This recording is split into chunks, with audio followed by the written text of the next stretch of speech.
Expedição BR Brasil em terras paulistas, continuamos aqui no município de Boituva, oportunidade de conhecermos mais um projeto da ovinocultura brasileira.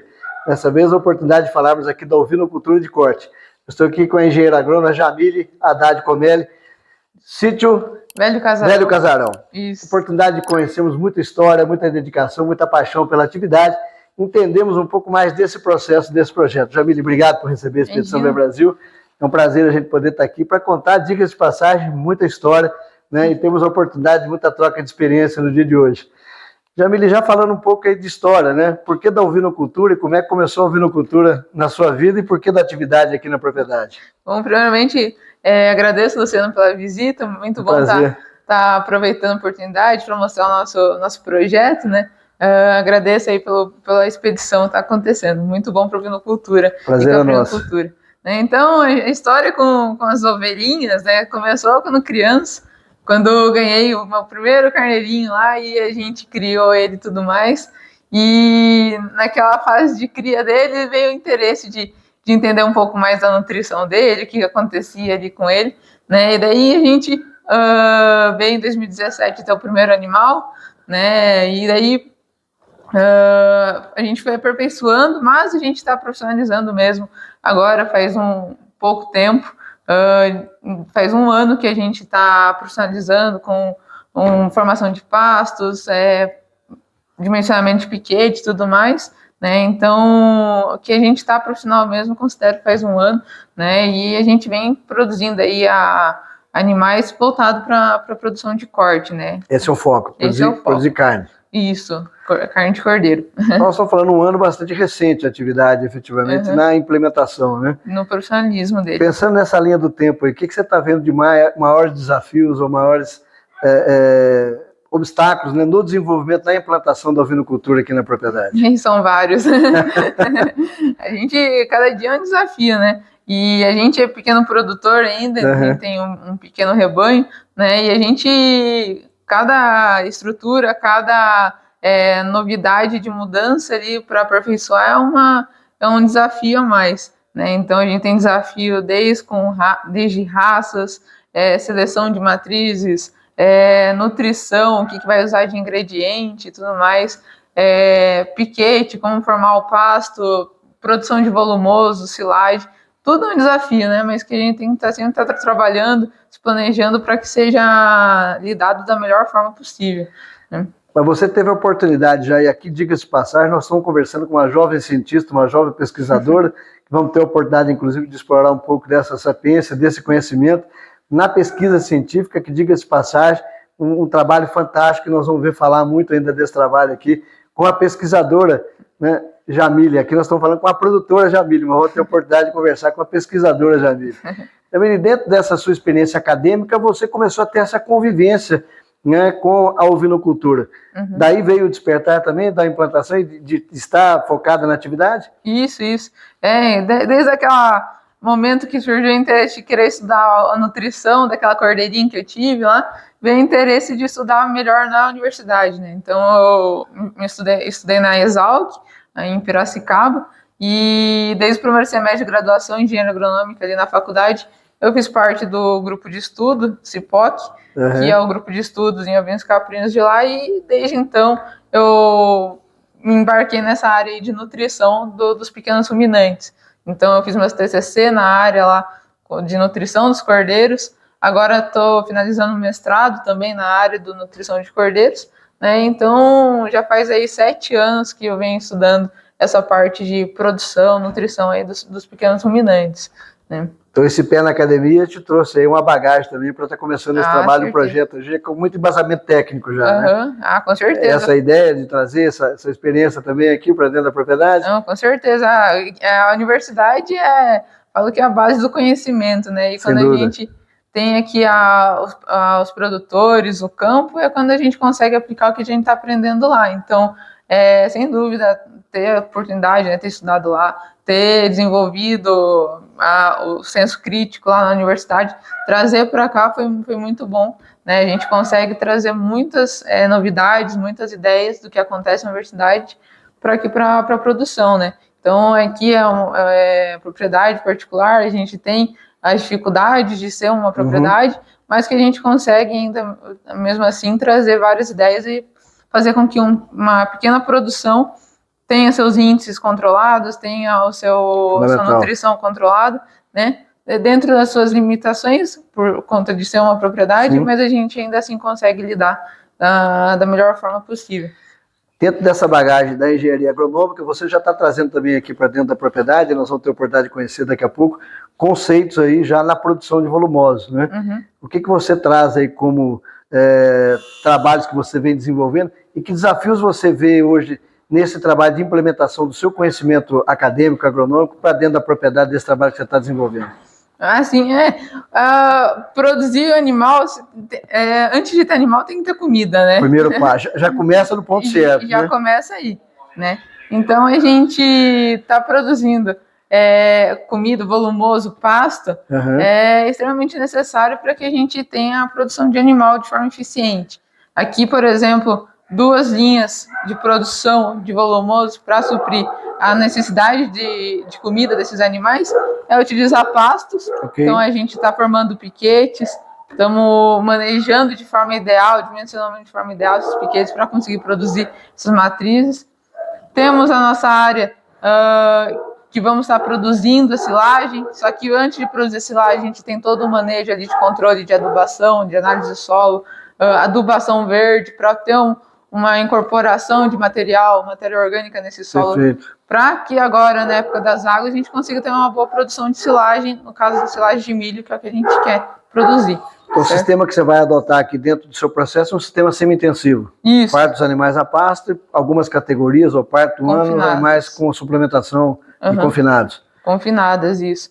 E essas que estão a pasto vão ser as matrizes, né, que, uhum, dependendo do momento dela, tem menor exigência ou maior, que daí a gente precisa suplementar com algum tipo de ingrediente, né? Ok. E os cordeiros, a gente foca no confinamento, porque a gente consegue ter um rápido produção, então a gente ganha em tempo nele, né? Tem um ciclo mais curto, né? Com a possibilidade de fazer rápido, né? Isso, E daí esse volumoso que a gente vai produzir, essa silagem, se encaixa nessa dieta deles, né? De uma forma menos custosa, né, e agregar essa silagem com os produtos baratos que tem aqui na região, a gente consegue ter uma boa produção de cordeiro rápida. Então a gente tem que planejar, né? Tem que estar toda hora se desafiando. Sem dúvida. E nessa formação de piquetes, que espécie forrageira você está escolhendo? Qual a razão de você estar escolhendo essa espécie forrageira? Como é que está sendo essa sua escolha? Que a gente está trabalhando, a gente tem um piquete já formado, mas a gente vai formar outros utilizando a mesma espécie, que é o tamani, né? Okay. É um pânico, é uma cultivar nova, recente, e a gente vem produzindo esses piquetes com essa espécie por vários motivos, né? Primeiro, porque é fácil de fazer com que ele forme a área, então é por semente, bem okay, fácil de implantação mais simples. Isso. Daí a gente tem outro foco de produção de cordeiros, de ovelhas, então como ela precisa ter um pasto de altura ideal, um pasto bem tenro para conseguir passejar de forma ideal, a gente vê no tamanho uma boa facilidade, essa adequa bem essa necessidade, e também a resposta dele é a questão de adubação, a questão de chuva, é um pasto de boa produção, sabe? Se adapta bem à realidade aqui da propriedade, né? Bastante. A gente vem gostando bastante do resultado que ele vem desempenhando aí para... Como você chama a atenção, o hábito alimentar da ovelha é interessante pela altura de entrada e altura de saída, né? Quer dizer, você tem uma condição de pastejo com um aproveitamento bom dos piquetes em função dessa condição do hábito de colheita e o tamanho, o porte da graminha, né? Uhum. Sim, com certeza. A gente tem que escolher, né? A gente não adianta falar assim, vou pegar o pasto que é bom lá pro bovino, colocar pro ovelha, não dá certo, não. Tem que escolher o que para cada espécie tem um hábito, né? Um formato. Tem um hábito, e para ovelha tem que ser um pasto mais baixo, com bastante produção de folhas, né? Que possibilite ela ganhar peso ou se manter o peso dela, né? Nessa área, e também que ela consiga viver de forma saudável, né? Ver as outras ovelhas junto no piquete, conseguir não se estressar no local que ela está. Você vê uma boa condição de desenvolvimento do tamanho aqui na propriedade, as condições aqui de solo, clima, né? E dentro do seu manejo vai ser uma uma forrageira que vai adaptar bem aqui para a sua condição? Ela é desafiadora, porque é uma planta exigente em questão de nutrição. A gente tem um solo aqui que é desafiador em questão de nutrição, né? Muito arenoso e tudo mais, mas se a gente manejar, cuidar o pasto como se fosse, como a turma fala, olhar ele como lavoura, a gente consegue ter fundamental, né? A gente consegue ter um bom desenvolvimento desse capim. E a gente acredita assim, a gente já teve um começo de experiência com ele que trouxe bons resultados. A gente acredita que os próximos planos vai dar certo também utilizando essa espécie. Você fala exatamente dessa exigência nutricional e o seu desafio de trabalhar a condição de solo aqui. Você trouxe a sua experiência agronômica também, trazendo alguns manejos, né, dentro desse manejo de conservação de solo. Que experiências são essas? O que você está fazendo para enriquecer, né, esse solo e para trabalhar esse desenvolvimento aqui da cultura, da forrageira em si? Aqui é bem desafiador em questão de nutrição de solo, né? A gente tem um solo bem arenoso, 14% de areia, mais ou menos, na média aqui, né? Mas a gente tem que estar sempre olhando ele de forma a preservar ele e construir fertilidade nele. Por vários motivos. Um, para poder estruturar realmente ele, né? E essa estrutura vai fazer com que a gente tenha uma produção melhor nos próximos ciclos de produção vegetal que a gente vai ter ali na área, né? Independente do que for. Então, a gente tem que ir construindo a fertilidade. Hoje a gente tem uma adubação verde. Primeiro a gente fez análise de solo, antes de tudo. A gente precisa ter... Fundamental, né? Ponto de partida, né? A gente tem que saber o que é o solo, né? O que tem ali para a gente poder tomar a iniciativa do que fazer. Então, a gente fez análise de solo, fizemos as correções e fizemos, primeiramente, agora na época da seca, adubação verde, né? Que é uma técnica muito boa, simples de fazer, escolher a semente ideal que tem ali para o momento e no local. A gente consegue ter uma produção, né? Se você chegar na área vai ver um matagal lá, mas aquele matagal é o que a gente quer, porque é ela que vai estar disponibilizando nutrientes para o solo, né? Quando incorporado e tudo mais, para que a próxima lavoura que vai ter no local seja com uma boa produção. Então aqui a gente está, depois de feito toda a correção com a adubação verde no campo, com um mix de cultura, tem várias espécies ali. O que você usou aí nesse mix aí, que veio mais para compor aqui? Tem várias espécies lá, tem milheto, tem crotalária, tem muito nabo forrageiro, né? Que são, cada uma dessas espécies tem um princípio, né? Então, por exemplo, nabo é muito bom para descompactar solo, né? Tem crotalária, tem outros... Cada um vai ter um objetivo. Uma função. É isso. E ela é plantada tudo ao mesmo tempo? Quando você fez a implementação, esse mix, ele foi introduzido de uma vez só na área? De uma vez só. Joga a semente de uma vez só, daí vai desenvolver, todas as espécies desenvolvem, né? Tem umas que desenvolvem melhor, outras não, né? Ainda mais quando você tem um solo desafiador, cada uma vai ter uma resposta diferente. Isso. Então a gente teve uma resposta bem boa, né? Então, a adubação está dando resultado ali, a gente vê que tem bastante matéria vegetal ali, então tá sendo uma experiência bem legal, né? E nessa implantação na área de solo, para quem acompanha, quem não tem a experiência aí da introdução, né, desse mix de espécies para fazer essa adubação verde, ele vai ser dessecado ou ele é incorporado da forma como está lá na área?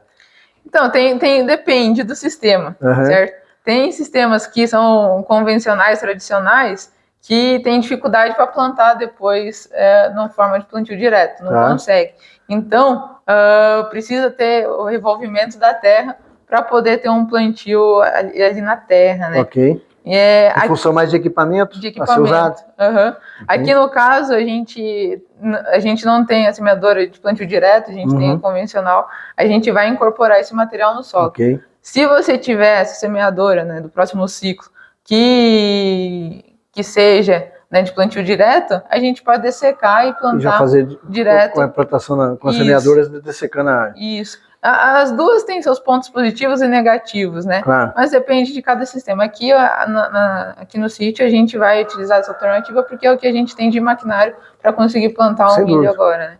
E que vantagem você vê nesse processo da adubação verde, desse mix, né, de espécies que você utilizou? Você, como engenheiro agrônomo, o que você pode deixar aqui como sugestão para quem tem situações muito semelhantes, muito próximas da sua? Que vantagem você tem nessa utilização da adubação verde? igual a pressa inimiga da perfeição, né? Não adianta você ficar explorando muito o solo ali, né? Assim, vou adiantar o ciclo, vou plantar mais milho. Isso daí, e no seu solo não tá preparado, isso daí é pior pro seu sítio, né? Então você atrasar um pouquinho o teu planejamento, né? De apressado, né? Querer plantar milho toda hora. E focar numa adubação verde, num plantio de algum tipo de espécie que vai trazer nutriente para o seu solo, incorporar matéria orgânica no teu solo, vai trazer muito mais nutrientes. É assim, muito vantajoso utilizar.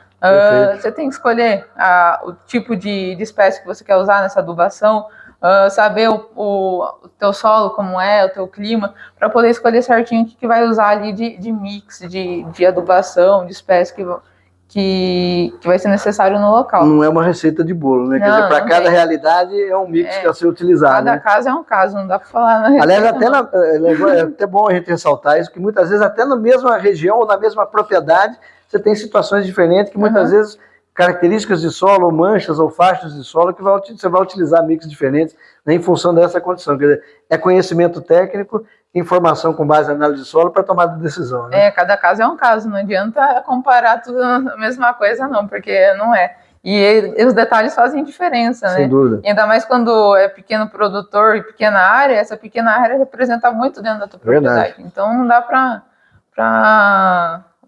falando que é tudo a mesma coisa, não. E aí a importância da assistência técnica, né, Jamila? É trazer o profissional, quer dizer, sem encarar o profissional como investimento e não como despesa, né? Quer dizer, é o produtor buscar um engenheiro agrônomo, técnico agrícola ou profissional da área para que haja a orientação adequada para utilizar esse tipo de trabalho. Né? Como é que você vê, você como engenheiro agrônomo, a importância de ter o profissional certo dando a orientação adequada para esse tipo de trabalho? É fundamental, ainda mais na ovinocultura, né, que é uma atividade que está crescendo, tem muitos pequenos produtores, então ter um técnico junto, né, qualificado, faz muita diferença aí na tua produção, né, então às vezes você fala assim, eu estou gastando com assistência, mas na verdade é um investimento, né, não é gasto, né, e ainda mais quando as pessoas têm ligação com a universidade, na universidade tem muito conhecimento que às vezes não está disseminado de forma tão ampla, então ter o contato de pessoas que têm relação com essa universidade traz mudanças muito significativas para a propriedade. Ter um pé na academia, um pé na propriedade, trazendo esse elo de ligação e o conhecimento aplicado, né? Aliando os dois, com certeza traz diferença enorme. E é ótimo tanto para o produtor quanto para a cadeia em geral, né? Principalmente na ovinocultura. Né? Então, faz diferença, sim. Etapa Sudeste, Estado de São Paulo, da Expedição Bia Brasil. Em terras paulistas, a expedição conta com patrocínio de cachaça Tropicana, produzida pelo meu amigo Leonardo Abrantes, de Malacaxeta, Minas Gerais. Uma cachaça de excepcional qualidade, produzida artesanalmente, atendendo a todas as normas, regras e requisitos do Ministério da Agricultura e da Vigilância Sanitária. A produção de cana-de-açúcar, com todas as práticas culturais agronômicas adequadas, manejo de solo, controle de pragas e doenças, adubação e, principalmente, a colheita no ponto certo para garantir a matéria-prima para a qualidade da cachaça Tropicana. Toda a estrutura do alambique permitindo a moagem, a filtragem do caldo e a fermentação com a utilização de fermentos naturais. A destilação em alambiques de cobre, aquecidos a vapor, permitindo um ambiente isento de fumaça, garantindo não só a qualidade da cachaça Tropicana, mas um ambiente adequado para todos os colaboradores que lá trabalham. Todo o destino dos resíduos da produção da cachaça Tropicana reutilizados na propriedade, garantindo assim o atendimento às normas ambientais e sustentabilidade da cachaça Tropicana. E o mais importante, o envelhecimento da cachaça Tropicana em barris de imburana, de jequitibá, de bálsamo e de carvalho europeu. Eu vou degustando a minha cachaça Tropicana aqui e se você quiser pedir a sua aí, entrega na sua residência. Peça a sua já. Vamos fazer um brinde aqui, a ovinocultura e a capinocultura, com a cachaça Tropicana. Obrigado, Léo, pelo apoio à Expedição Bia Brasil na etapa Sudeste no estado de São Paulo. Cachaça Tropicana, peça já a sua. Forte abraço. Bem, Jamila, tivemos a oportunidade, né, de conhecer primeiro essa parte da sua preocupação, né, da implantação dessas áreas de forrageira na propriedade. Extremamente interessante esse trabalho, eu tenho absoluta certeza que quem nos acompanha aqui no canal da Expedição Bia Brasil vai ter muita curiosidade e até mesmo a oportunidade, né, de entender a importância desse trabalho do enriquecimento do solo, né, utilizando aí a adubação verde, fazendo esse melhoramento do solo nessa condição, e a escolha, né, que você teve aqui com a forrageira da implantação e a formação dos piquetes, né. Eu queria até aproveitar ainda um pouquinho dessa sua experiência, né, a gente vê por onde a expedição tem tido a oportunidade de percorrer Brasil afora, muitas vezes a dificuldade do produtor em escolher a variedade, e tem muito produtor que ainda vai pelo modismo, né? Quer dizer, eu vi falar que é bom e tal, ele entra com determinada forrageira sem ter o cuidado de ter as informações, né, edafoclimáticas, de buscar a informação da forrageira, a condição de solo, né, de clima, temperatura, pluviometria, enfim. Eu queria exatamente que você falasse um pouco dessa sua experiência agronômica, você como engenheiro agrônomo, como é que você vê, né, a implementação de forrageiras nas propriedades e a importância de ter a informação da cultura e as condições climáticas para a implantação daquela cultura. É um conjunto de fatores, né? Esse escolher porque o vizinho tem não é a melhor alternativa, não. Fato. Tem que estudar, né? Tem que ver o que tem de fácil acesso para você adquirir, porque também não adianta você querer uma espécie que não tem na teu local, apesar de se adequar ao teu local, não ser de fácil mercado, né? Então, estudar, ver o que tem disponível e avaliar a produção agronômica dela, ver questões de época de plantio, época de semeadura, né? Quando adubar, a quantidade de adubação que vai ter que ser usada, correção do solo, são todos fatores que tem que levar. Terreno, extremamente importante ver o tipo do terreno, solo, como ele é, né? Porque não adianta nada você escolher uma espécie que ela é muito produtora, que é, nossa, linda de se ver no campo, mas o seu solo, o teu clima não é favorável para ela, né?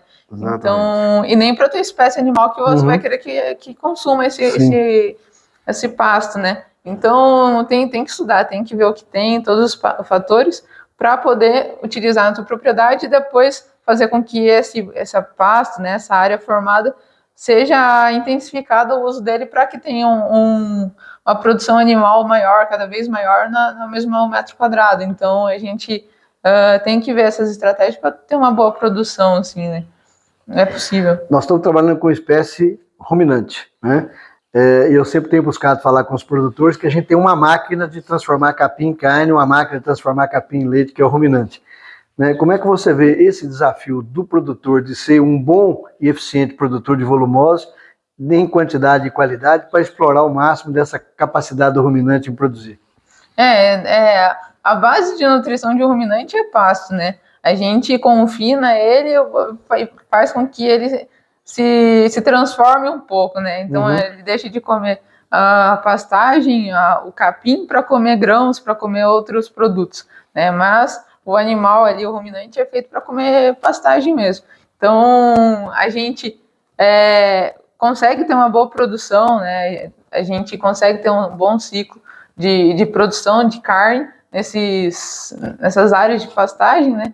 Mas a gente sempre tem que ver, independente do que for,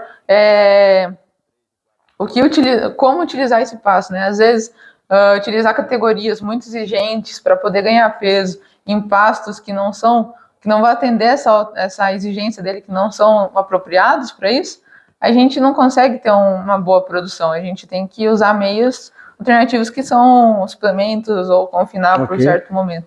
Então, a gente ter pasto reduz custo, melhora ali o teu sistema e tudo mais, mas a gente tem que sempre estar se adequando ao sistema, né? Não dá para enxergar o rebanho como um rebanho, uma categoria única, não, né? Não. Você tem dentro do rebanho, aliás, foi um fator que chamou a atenção aqui no trabalho que você está desenvolvendo, em que pese você está bastante recente na atividade, mas você já vem com olhar, né, para a separação das categorias, quer dizer, estão as borregas, né, um lote, os cordeiros confinados, as ovelhas que estão em monta, quer dizer, você já tem esse olhar olhando as categorias com necessidades diferentes, exigências diferentes e manejos diferentes, né? O que você pode falar disso? A gente tem sempre, se quer se profissionalizar, tem que olhar de forma mais crítica possível o sistema, né? A melhor coisa de ser produtor, ou consultor, ou pesquisador, qualquer coisa, é ter senso crítico. É a melhor coisa de tudo, né? Mais do que conhecimento técnico, ter um senso crítico é a melhor coisa.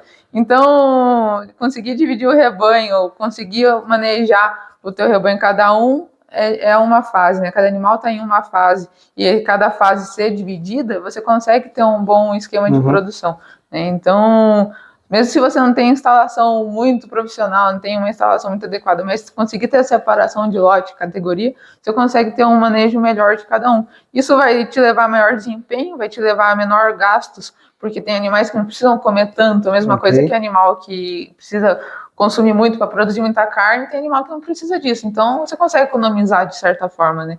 Então, ter essa forma de dividir e ter esse senso crítico de divisão é essencial, é pro bom manejo mesmo. Bom, você tem uma característica, né, uma particularidade que você está com o pé lá dentro da academia, né, como pesquisadora, né, como mestranda, com certeza vem o doutorado por aí, eu tenho certeza disso, né?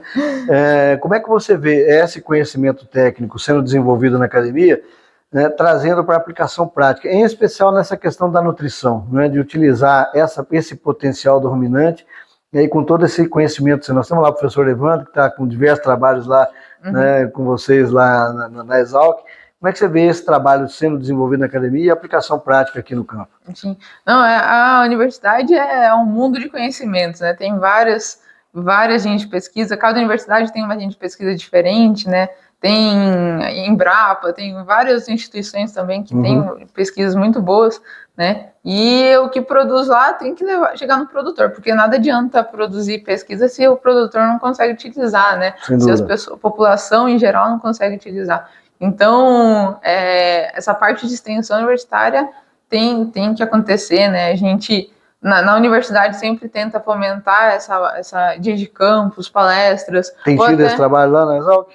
Dia de campus, tudo. Ou até mesmo pro Instagram, hoje em dia, a rede social é o que manda. Tem bastante celeridade, né, na divulgação. Tem muita coisa para filtrar, mas tem muita coisa boa, né? Tem muita coisa boa e muita coisa ruim.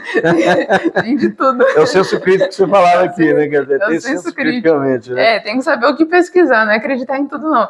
Mas as universidades em si, elas têm vários grupos de estudos, tem publicações no Instagram e tudo mais, que a população pode ter acesso de forma mais rápida, né? A forma mais rápida possível que tem é rede social, né? Então, tem esse acesso, mas também as universidades têm os professores, têm os alunos que estão de livre conhecimento ali para poder atender os produtores. E lá a gente tem uma gama de pesquisas, utilizando, por exemplo, na ovinocultura, tecnologias de uso de reprodução, de nutrição, no caso de coprodutos, aditivos, fontes alternativas de ingrediente.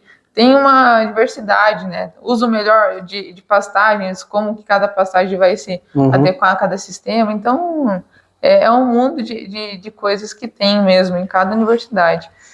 E é aqui que a conversa fica boa e vai melhorar cada vez mais, porque agora nós vamos aproveitar dessa experiência, dessa sapiência da pesquisadora que vem implantando um trabalho fantástico aqui, que é a utilização de coprodutos. Eu queria que você falasse um pouco disso. Nós estamos aqui com um mix de produtos aqui na mesa, né, que ela gentilmente separou aqui ingredientes que você tem utilizado aqui nas categorias diversas aqui com resultados satisfatórios, né?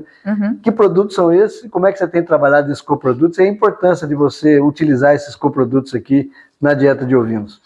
Isso daqui, por exemplo, que eu utilizo aqui é fruto também de pesquisa lá da universidade, né? Então lá... Foi linha de pesquisa que você participou, que você teve a oportunidade de participar? Isso, lá dentro do grupo de estudo lá do CIPOC, da Exalc. Mas aqui, o que a gente tem em São Paulo, né, a gente tem muito coprodutos, principalmente de cana e de laranja, que tem uma alta produção aqui no estado, né? Cada estado tem a sua característica, né? Mas aqui é assim, né? E aqui, por exemplo, a gente tem produtos derivados da laranja, como a polpa cítrica peletizada, tem o melaço de laranja, que é um produto líquido, mas muito interessante de usar na nutrição dos animais como fonte de energia. Os dois são fonte de energia. Quer dizer, dois coprodutos aqui da laranja, né? Isso. Aqui no caso a polpa cítrica e aqui esse melaço, né? De laranja. Dá vontade até de beber aqui, né? No copinho ainda. Diga-se passagem, inclusive ele tem um cheiro muito agradável, né? A polpa cítrica já comumente utilizada, né? Já mais tradicional. Que entra, inclusive, substituindo integral ou parcialmente o milho, entra como fonte energética, né? Isso. E o melaço também, substituindo o milho, o tradicional milho, Aham. né? E isso daqui, pra gente aqui no estado de São Paulo, a gente reduz custo para caramba, né? Tem Claro. muito custo a gente consegue reduzir utilizando esses produtos. Então, lógico, vai da tua formulação, dos teus ajustes, Sem mas dúvida. a gente consegue usar, assim, esses coprodutos da indústria citrícola na dieta de ruminantes. Quer dizer, aqui nós estamos vendo 2 produtos específicos, né? A polpa cítrica e aqui o melaço da laranja. Que outro coproduto que você está utilizando aí, além do milho e da soja, que também compõe aqui esse... Os ingredientes tradicionais, milho, soja, né, o sal, são os tradicionais da dieta que a gente ainda usa, assim, porque o produto é difícil ele substituir 100%, né?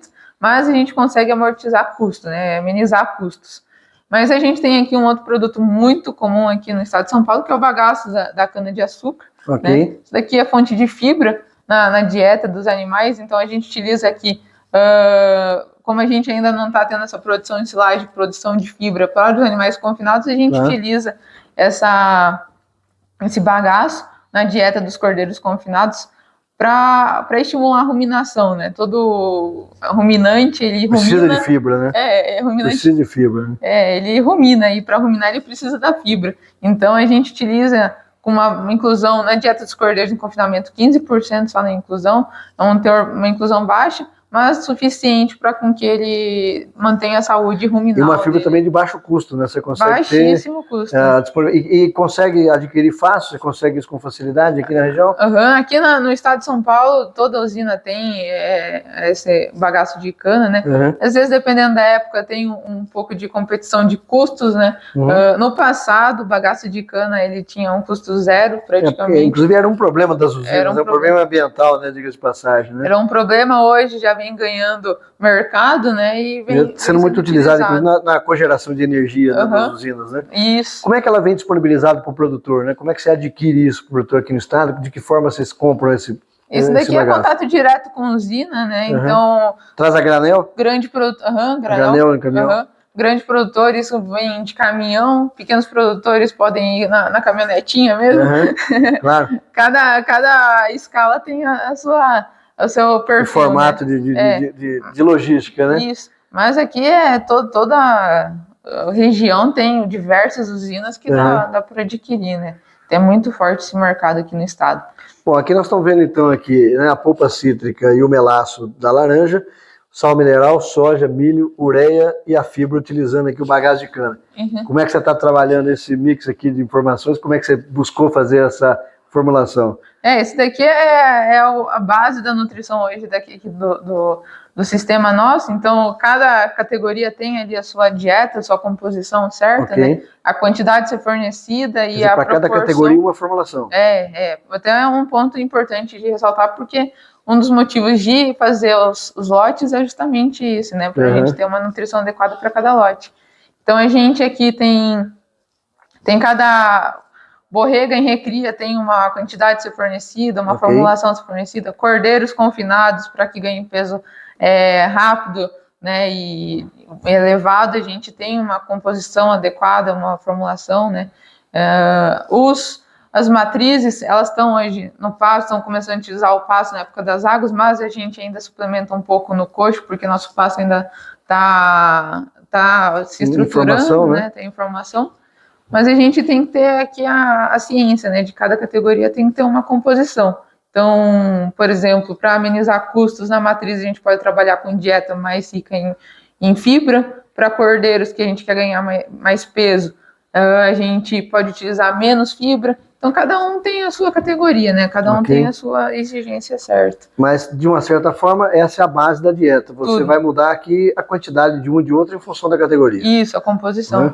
E isso tem tido um bom resultado? Você conseguiu aí resultados interessantes aí na propriedade? Apesar de a gente ser pequeno produtor, sempre é legal a gente estar levando sempre o caderninho de anotação zootécnica. Fundamental. A risco. A gente tem uma planilha Excel, que a gente tem um controle certo, né? Quem não anota não gerencia, né? Não sabe de nada que acontece.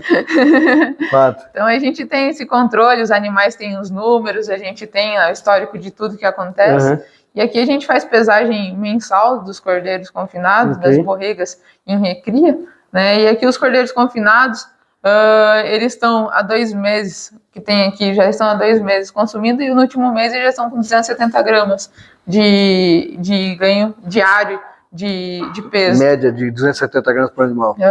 Tem animal que ganha mais de 330, 350 gramas por na dia, média, 270. mas na média tem 270, né? A gente Fantástico. trabalha sempre com a média.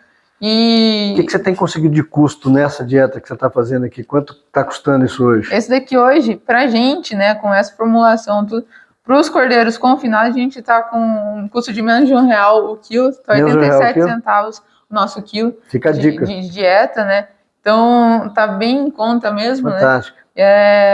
Lógico, por ser uma composição ajustada, a gente às vezes precisa fornecer um pouco mais de comida do que uma dieta 90% seca, né? A gente trabalha com uma dieta mais úmida, mas mesmo assim, essa quantidade um pouco a mais que a gente fornece para suprir a exigência do animal, a gente ainda tem um custo bem baixo aí de dieta. Mas só a título de comparação, para que você tenha uma ideia dessa conversa, desse bate-papo aqui, se nós formos comprar um concentrado pronto, né, um concentrado aí, comercial, hoje a média de mercado, nós estamos falando em R$95 um saco de 40 quilos, quase R$2,50 o quilo, de uma dieta formulada aqui a 85 centavos o quilo, 87 centavos o quilo. E a diferença está no centavo, né, Jamila? Tá, e é que a coisa na ponta daí faz muita diferença, né? E outra coisa, às vezes um concentrado comercial comprado não atende de forma ideal a exigência do animal. Tem essa também. Né? Aqui então, você faz de acordo com a necessidade, sabe o que está colocando. A gente consegue trabalhar e ajustar. Hoje a gente compra um desse e aperfeiçoa com algum outro ingrediente, né? A gente consegue ter um controle. Mas aqui a base da nutrição são esses ingredientes. Aqui. Essa informação está disponível para o produtor? Como é que o produtor tem acesso à utilização disso? Como é que você vê isso? Você consegue disponibilizar isso? Você tem literatura já falando isso? Tem trabalhos que o produtor pode buscar essa informação para disseminar ainda mais essa ideia entre os criadores? Tem sim. Tem diversas pesquisas feitas, né? Então a gente tem teses, tem trabalhos, né, a ser divulgado. Forma muito simples de a gente encontrar são através de dia de campos e palestras que acontecem, né? Mas a gente consegue ter trabalhos aí publicados de fácil leitura aí para produtores, sim, né? Perfeito.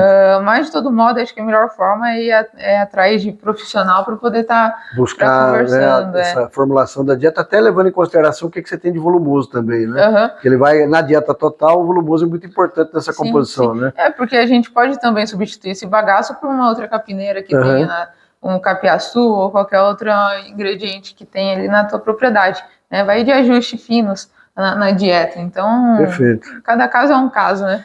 Então nós estamos vendo as alternativas de utilização de coprodutos, especificamente aqui, né? Nós estamos aqui com a polpa cítrica, aqui o melaço, né? Utilizado aqui da laranja, a fibra sendo utilizada aqui com a cana de açúcar, o sal mineral, soja, milho, né? E a ureia, nessa composição, baixando o custo e tendo resultado, que é o mais importante, com ganho de peso, né, muito interessante para o animal.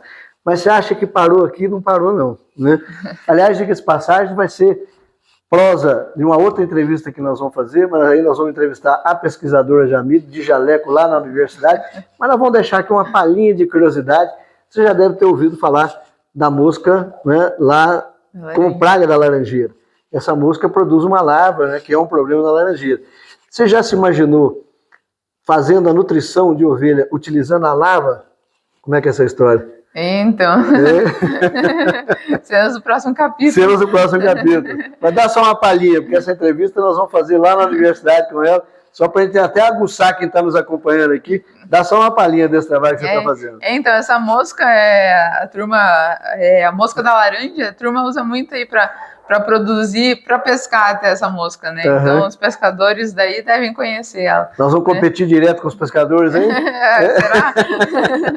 Ou incentivar os pescadores a produzir. A produzir para vender para o produtor. Né? O que será?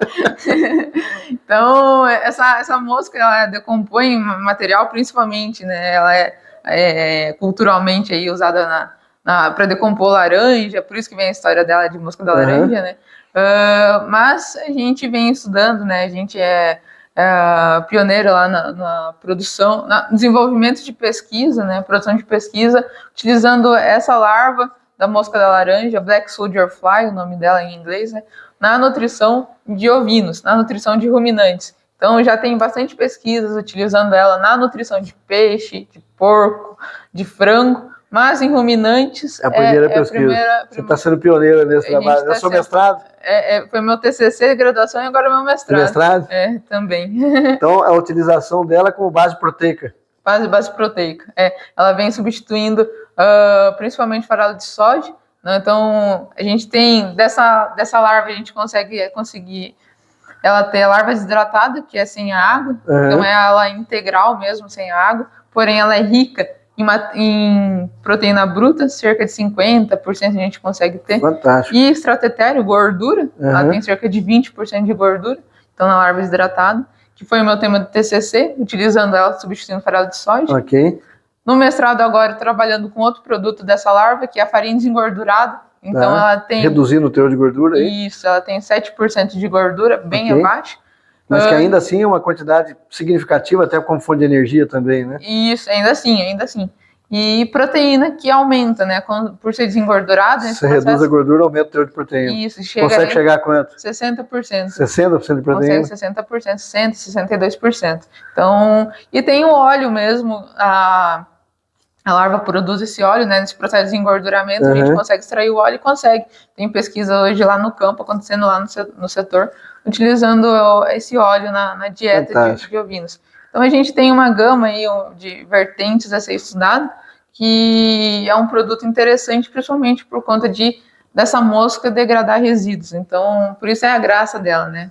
Transformar lixo, resíduos em uma larva com alta qualidade, né? Em proteína e gordura. Mas esse detalhe vai ser a próxima visita que nós vamos fazer lá no campus, né, da Exalc, que vão ter a oportunidade de conversar com a pesquisadora Jamile, vendo esse trabalho no campo, para você entender a importância da ciência, da academia, na produção de conhecimento, geração de tecnologia, trabalhando. Aliás, diga-se de passagem, por onde a expedição tem passado, cada vez mais surpreendido com a riqueza dos trabalhos científicos que estão sendo produzidos em prol da ovinocultura e da caprinocultura.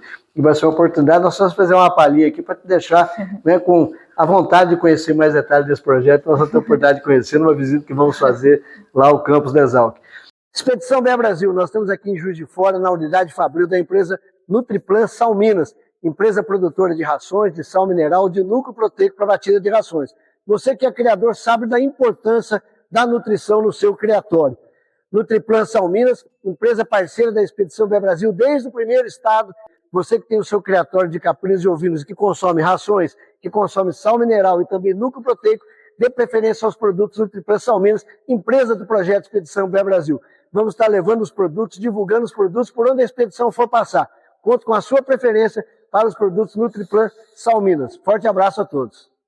Bom, nós estamos num momento extremamente interessante dessa visita que estamos fazendo aqui em Boituva, com a criadora Jamile Haddad Comelli, que eu fiz questão que os pais participassem conosco aqui desse bate-papo. Nós estamos aqui com Anderson e Dona Lourdinha. Diga-se de passagem, anfitriões de mão cheia, né? Gentleman que nos recebeu aqui com muito carinho, agradeço aqui a receptividade, fico muito feliz, né, do calor pelo qual a gente foi recebido. Para a gente é um prazer muito grande, né, de estar aqui, de poder contar um pouco dessa história, principalmente de ter vocês aqui participando com a gente. Obrigado aí pela receptividade. Mas a provocação que eu gostaria de fazer a vocês aqui, né, por isso pegamos aqui os dois de surpresa aqui, né, na conversa, no bate-papo, eu e o Jamile combinamos antes, né, Jamile, como é que ia ser a ideia? Mas eu queria a opinião de vocês, né, como é que é ver uma jovem cientista já nesse caminhar aí do desenvolvimento da pesquisa, terminando aí a graduação, agora já no mestrado, com certeza o doutorado está por aí, porque eu tenho certeza que ela não vai parar aí. E além desse trabalho da pesquisa, sair dentro da pesquisa e vir aqui para a fazenda, vir aqui para a propriedade, botar a mão na massa e ser produtora. Como é que é para vocês ver, né, a filha nesse caminhar? Ô, professor, a gente que agradece a sua presença aqui. Obrigado. Essa experiência que está nos trazendo, né, com a sua visita, com o seu projeto, que Obrigado. A gente está conhecendo agora, um projeto muito bom. Muito obrigado. E assim, a gente só tem a apoiar a filha da gente, que foi lá adquirir o conhecimento técnico na faculdade, né, e com aquele presente que ela teve do cordeirinho. Você que provocou isso aí? Você que foi o culpado dessa ideia? Não, foi. Não foi?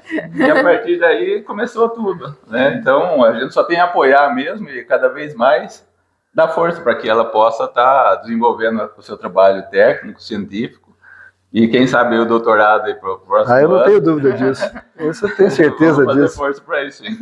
E dentro daquilo que ela já apresentou tudo, a gente só pode estar acompanhando e tentando dar cada vez mais força para ela, que Sem ela dúvida. desenvolva no Brasil, a título de Brasil e na propriedade, que Não tenho dúvida disso. cada vez mais possa produzir alimento para que a gente possa colocar na mesa. Então, Lourdinha, como é que é ver a filhota aí nesse trabalho, né? Tá debaixo da asa da mãe ainda? Como é que é? Sempre tem, né, Anderson? Sempre tem essa... Um libera mais, outro segura mais. Como é que é essa ideia? Primeiro quero agradecê-lo também, né? Obrigado. Pela oportunidade aí de estar trazendo esse projeto para nós aqui da Expedição BEA Brasil. É um prazer. Onde a gente está adquirindo também muito conhecimento com esse projeto, né? E assim, quanto a Jamile, né? Ela foi uma surpresa, confesso para você, uma surpresa muito grande para nós, como os pais, né? No que ela optou de profissão para ela. E diante dessa profissão, ela está trazendo o retorno hoje para nós, né? Assim, dando segurança e maturidade em tudo que ela está fazendo. Muito. Então, isso tudo para nós, apesar da pouca idade, mas a gente percebe o quanto ela evoluiu em conhecimento, em técnica, e então isso tudo está agregando para nós aqui, né? Mais força, vamos dizer assim, para a gente poder continuar, para a gente poder estar ajudando e incentivando ela em todos os projetos que ela tem aí, do que ela já fez e do que ela está para fazer ainda pela frente. Então, esses projetos dela, eu falo até pro meu marido, eu falo, poxa, e eu acho que eu sou uma aluna da Jamile, né? Porque eu de verdade tinha pouco conhecimento na parte da ovinocultura, conhecia a ovinocultura como criação dentro de casa para consumo próprio, para ter ali próprio, uma coisa pequena, né? Então hoje eu vejo o quanto ela é rica, o quanto ela está crescente, né? E isso daí para mim está sendo um aprendizado e eu estou adquirindo isso através de Jamile. Então para mim é um orgulho. Fantástico. Um orgulho como mãe, né? Não só eu, acho que o pai também é um orgulho muito grande, tudo isso que a gente vem recebendo dela, e acho que o nosso papel como os pais, né? Hoje nós estamos aqui ao lado dela, né? E a gente pede a Deus que a gente fique um bom tempo aí, apoiando e fazendo com que ela possa crescer cada vez mais nessa área da ovinocultura, que foi o que ela optou, né? Então, eu acho isso riquíssimo e me orgulho muito por isso. Então, eu sou grata, né, a Deus em primeiro lugar, né, e peço a bênção para que ela continue abrilhantando todo esse projeto, toda essa profissão que ela escolheu e que ela possa ter muito sucesso aí pela frente. Então, sob as bênçãos de Deus, aqui quero deixar, né, que ela tenha muito sucesso. Sem dúvida disso. Minha gratidão aí para todos. Jamile, como é que é ter essa base aí, ter esse apoio? Te dá vontade, te dá força de entrar e de enfrentar os desafios aí? É necessário demais, né? Mas é muito bom poder contar, né? E ver que está transformando. Então, ter essa estrutura, assim, né? Ver que gostam da loucura da produção de ovinos. A loucura coletiva? E que gostam e que vão em frente também, né? Então, sempre que tem oportunidade de palestras, de campo, simpósios, eles estão juntos também para poder aprender sempre mais. Então, é sempre bom ver que tem esse apoio atrás, né? Porque eu me divido, né, entre a escola, a universidade e aqui, mas nada daqui seria possível se não tivesse eles aqui, né, tocando. Então, é muito bom ter essa estrutura, com certeza, né? Bom, nós estamos aqui num casarão tricentenário. Vocês não fazem ideia da beleza, da riqueza cultural, do espaço em que a gente está aqui, que inspira muito, né, e traz uma energia extremamente positiva, né, muito interessante. Aliás, diga-se de passagem, um lugar fantástico, né, acolhedor, e só quem está aqui, quem está tendo a experiência de viver, né, estar aqui nesse casarão tricentenário. Vocês imaginavam, né, a Jamile voltar aqui para a propriedade para estar desenvolvendo esse trabalho? Quando, assim, Jamile nasceu, né, então a gente procurou sempre criar ela aqui, né? Uhum. Então a gente sempre, entre aspas, assim, a gente criou ela na roça.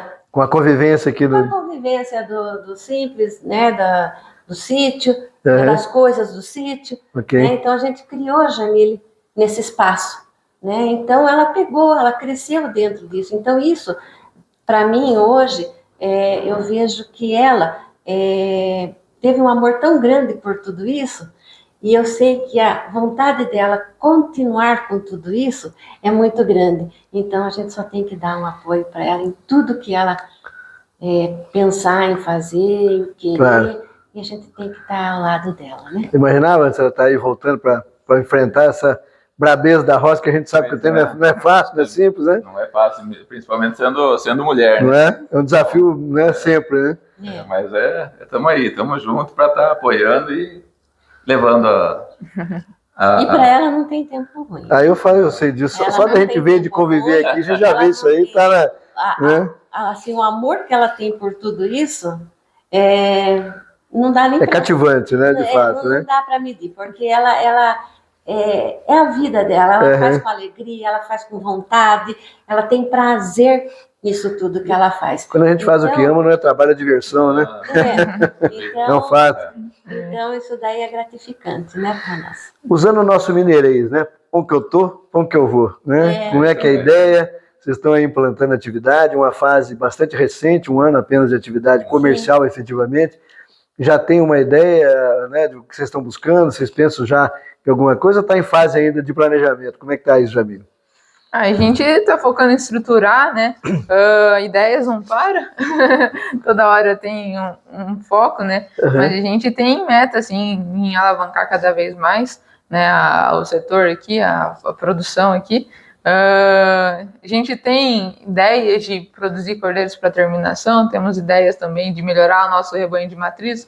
Hoje a gente está começando, então a gente não está focando muito em aperfeiçoar a raça e logo de cara a gente está pensando em produzir comida mesmo, melhorar essa parte de nutrição delas, né? E a gente vai focar depois aí na parte de sistematização, né, do que vai ser feito, se vai ser terminação, né? Eu sou pendente para essa área, tenho interesse, né, fazer com que tenha um ciclo ali maior de terminação de cordeiros, e alavancar agregar, né, a maior parte ali na parte de melhoria na genética das matrizes que a gente tem hoje.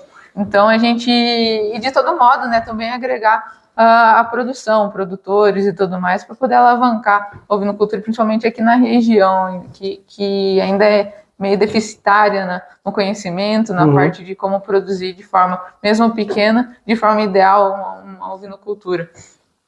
Como é que você vê o mercado, né? Falando aí de cenário de mercado, você está focando aqui a produção, seja a produção própria de cordeiros, ou seja a terminação de cordeiros aqui, com foco de vender os cordeiros para carne, né? Focado no mercado de carne. Como é que você está enxergando, o que você está vislumbrando nesse mercado de carne de cordeiros aqui no estado de São Paulo e na região aqui de Boituva? Não só aqui na região, né, mas no Brasil todo, necessita de carne ovina, né? Tudo que a gente produz, a gente consome e ainda a gente importa muita carne mesmo. É verdade. Então, aqui a gente tá em Boituva, próximo de São Paulo também, então questão de mercado consumidor não é tão complexo de se adentrar, né? A carne de cordeiro hoje é o que manda na ovinocultura, produção de leite tá crescendo bastante mesmo, mas produzir carne de cordeiro é o foco, né? Tanto no Brasil como aqui pra gente. Então, mercado hoje tem, a gente só precisa ter uma boa produção, uma boa disponibilidade de carne, uma constância, né? Então, produzindo qualidade não falta mercado, né? Não falta. Essa é a ideia. E nós estamos aqui, diga-se de passagem, no maior mercado consumidor do país, que é o estado de São Paulo, né? Quer dizer, não falta consumidor e está faltando, na realidade, produto de qualidade para atender esse mercado, né? De olho nesse mercado? Com certeza. É? Com certeza, se planejar para atender. Radar ligado aí para tentar atender essa demanda? Tem que estar, tem que estar. Tá no foco, tá na visão nossa, né? Atender esse mercado. E tem como atender. Mas nesse bate-papo que a gente estava aqui, nessa visita, né, a gente vai pegando sempre aí as entrelinhas dos bastidores da conversa, tem uma outra veia aqui. Nós temos a veia da produtora, nós temos a veia da pesquisadora, mas nós temos a veia da extensionista também, né? É outra paixão aqui da Jamile, com algumas ideias borbulhando. Diga-se de passagem, que não falta aqui é ideia e desafio, né? E você tem também algumas ideias de agregar, né, dentro do que você vem desenvolvendo, né, conversando com seu pai, conversando com sua mãe, já de trazer também algumas outras ações aqui para dentro da propriedade. Né? Pode adiantar alguma coisa para a gente? O que você está borbulhando aí? Estamos planejando ainda, né? Uhum. Mas a gente tem que planejar para poder sair do papel as coisas, né? E, igual eu falei, a gente que tem esse conhecimento de universidade, tudo, a gente tem que levar para os produtores para melhorar cada vez mais a cadeia, né? E a gente consegue melhorar isso através de extensão, que é levar o que a universidade produz para o produtor. Então, são spoilers, né? Spoilers. Uhum. Desenvolver cursos, desenvolver dias de palestras para poder mostrar como que pode ser um manejo de ovinocultura, um manejo simples, uma ideia simples que a gente consiga mostrar aqui no momento. A gente pode mudar vários pontos em vários produtores. Então, a gente está com várias ideias aí para o futuro, né? Mas que ainda estamos estruturando, né? Com certeza, mas não pode deixar de faltar ideia, né? Essa coisa tá viva aí, né? Devagar e sempre. Depende da execução desses projetos, né, dessas ideias, para poder colocar em prática. Uhum. Mas, de fato, né, uma vez implantada a atividade na propriedade, né, agregar mais uma atividade que é realmente a extensão, o curso, o treinamento, a capacitação, principalmente numa região que tem um potencial de desenvolvimento da atividade, e falta esse momento, né? Falta muitas vezes o espaço, né? E a oportunidade do produtor vir aqui para aprender, para ter a vivência, né, do dia a dia, de pegar ali no batente, quer dizer, aproveitar um mercado que está aí, né? Quer dizer, e principalmente na ovinocultura, que é ainda muito fundo de quintal, né? Muitos produtores ainda não conhecem técnicas ou algum manejinho simples ali que pode fazer diferença para ele. Então, precisa ter essa parte de extensão aí, para conseguir alavancar. Tem muita coisa por aí, então. Tem ideias, tem. Fantástico. Bom, gente, a gente vai caminhando para o final dessa visita aqui, no município de Boituva. Nós estamos aqui com a criadora Jamile Haddad Comelli, com os pais, Anderson e Lourdinha, gentilmente nos recebeu. Uma vez mais, eu queria agradecer a oportunidade de estarmos aqui. Como eu sempre falo nas visitas que temos rodado esse Brasilzão afora, eu nunca saio igual eu cheguei numa visita, porque a gente aprende muito essa convivência, esse network, a oportunidade das amizades, e a gente sempre sai inspirado, né, por ver tanta energia, tanta vontade de fazer acontecer, e por aí que a gente vê o potencial da ovinocultura e da capinocultura brasileira em mãos especiais de pessoas que querem ver acontecer, em especial, né, dos jovens pesquisadores que estão trazendo tanta informação, tanta técnica e tecnologia, né, para trazer cada vez mais uma ovinocultura profissional para o Brasil. Então, parabéns pelo trabalho de vocês, parabéns aos pais pelo apoio, pelo incentivo, né, aí a Jamile.